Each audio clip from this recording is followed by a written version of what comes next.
thank you to my friend, the Honourable Member for Easington, for securing this debate. Just to put on record, being part of a generation, well, my mum is a WASPI woman, the daughter of a WASPI woman, what is worse than the so-called burden on my generation or younger generations is seeing your mum not getting what she deserves and the consequences of that. So I definitely don't see that as a burden. There is an overwhelming case to reach a compensatory and traditional arrangement for women born in the 1950s, women through who no fault of their own, we have heard, have been robbed of a decent retirement. And yet, despite this long debate, I'm sure those women don't feel as though their voices will be heard by this government, but we will see when the Minister rises to their feet. Because if the hardship was really heard, then the government would take action. Because when I asked women to share their experiences, they were stark and they were heartbreaking.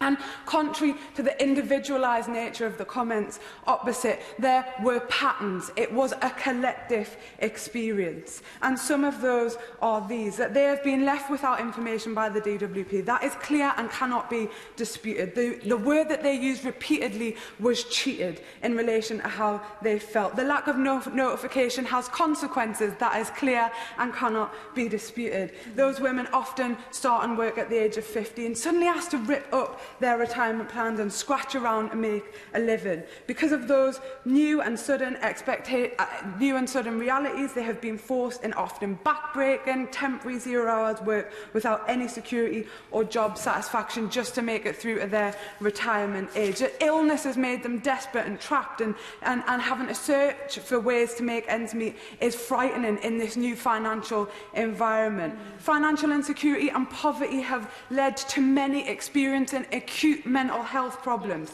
Care and responsibilities have left them exhausted and with gaps in their pensions through no fault of their own. That overall, these women who have worked all of their lives, who haven't had the advantages of many in this place, and for many life has, to be quite honest, been a struggle, have felt utterly let down by the DWP, by their representatives in this House and government. What happens in this place has massive consequences.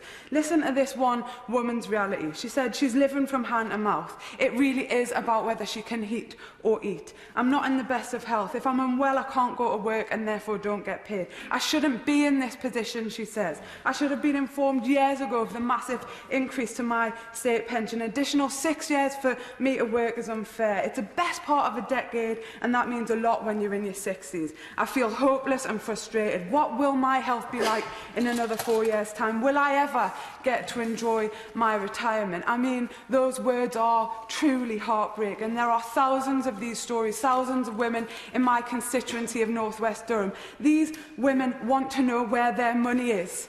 They want to know how this contractual relationship with the state can just be ripped up. They want to know how there are no consequences to the administrative inadequacies of the state. They deep down know that where there is a will, there is a way. Please give these women the future that is rightfully theirs. And when they do win, they will not be grateful, but they will be glad that they did not give up. Yeah.